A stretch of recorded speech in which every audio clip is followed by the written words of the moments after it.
Salam jumpa kembali saudara-saudariku yang terkasih dalam Tuhan kita Yesus Kristus.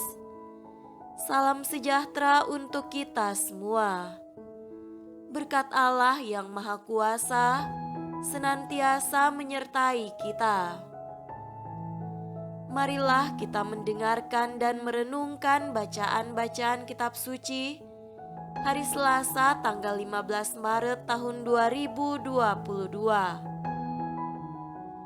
Bacaan pertama dari kitab Yesaya pasal 1 ayat 10 dilanjutkan dengan ayat 16 sampai 20. Dengarlah firman Tuhan, hai pemimpin-pemimpin manusia Sodom. Perhatikanlah pengajaran Allah kita, hai rakyat manusia Gomora. Basuhlah, bersihkanlah dirimu, jauhkanlah perbuatan-perbuatanmu yang jahat dari depan mataku. Berhentilah berbuat jahat, belajarlah berbuat baik. Usahakanlah keadilan, kendalikanlah orang kejam. Belalah hak anak-anak yatim, perjuangkanlah perkara janda-janda. Marilah, baiklah kita berperkara. Firman Tuhan, sekalipun dosamu merah seperti kirmizi, akan menjadi putih seperti salju. Sekalipun berwarna merah seperti kain kesumba, akan menjadi putih seperti bulu domba.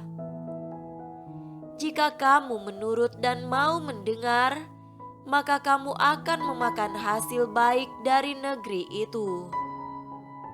Tetapi jika kamu melawan dan memberontak, maka kamu akan dimakan oleh pedang. Sungguh, Tuhan yang mengucapkannya.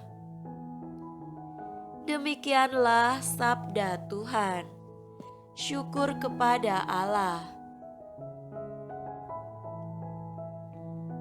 Semoga Tuhan beserta kita sekarang dan selama-lamanya. Inilah Injil suci menurut Matius. Dimuliakanlah Tuhan. Injil Matius pasal 23 ayat 1 sampai 12. Maka berkatalah Yesus kepada orang banyak dan kepada murid-muridnya katanya, ahli-ahli Taurat dan orang-orang Farisi telah menduduki kursi Musa. Sebab itu, turutilah dan lakukanlah segala sesuatu yang mereka ajarkan kepadamu, tetapi janganlah kamu turuti perbuatan-perbuatan mereka, karena mereka mengajarkannya, tetapi tidak melakukannya. Mereka mengikat beban-beban berat, lalu meletakkannya di atas bahu orang, tetapi mereka sendiri tidak mau menyentuhnya. Semua pekerjaan yang mereka lakukan hanya dimaksud supaya dilihat orang. Mereka memakai tali sembahyang yang lebar dan jubah yang panjang. Mereka suka duduk di tempat terhormat, dalam perjamuan dan di tempat terdepan di rumah ibadat.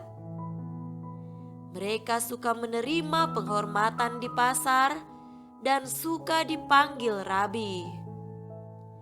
Tetapi kamu, janganlah kamu disebut rabi, karena hanya satu rabimu, dan kamu semua adalah saudara. Dan janganlah kamu menyebut siapapun bapa di bumi ini, karena hanya satu Bapamu, yaitu Dia yang di sorga. Janganlah pula kamu disebut pemimpin, karena hanya satu pemimpinmu, yaitu Mesias. Barang siapa terbesar di antara kamu, hendaklah ia menjadi pelayanmu. Dan barang siapa meninggikan diri, ia akan direndahkan, dan barang siapa merendahkan diri, ia akan ditinggikan. Demikianlah sabda Tuhan. Terpujilah Kristus. Saudara-saudariku yang terkasih dalam Tuhan kita Yesus Kristus, tema renungan kita pada hari ini adalah tidak sekedar perkataan. Memang lidah tak bertulang, tak terbatas kata-kata. Tinggi gunung, 1000 janji. Lain di bibir, lain di hati. Dari mulut seorang Bob Tutupoli, terasa merdu di telinga, tetapi pahit di hati. Banyak orang sudah puas dengan kegagalan dari pelbagai janji yang terucap, entah dari orang yang dikasihi maupun orang-orang terhormat di pelbagai kedudukan. Akibatnya, sebuah janji sering ditanggapi dengan sikap sinis dan pesimis.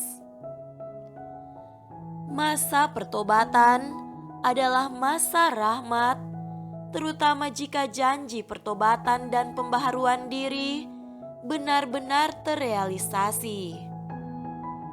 Pada masa tobat seperti ini, pelbagai khotbah, wejangan dan pengajaran menggema dan menggugah serta mendorong orang untuk berniat dan berjanji.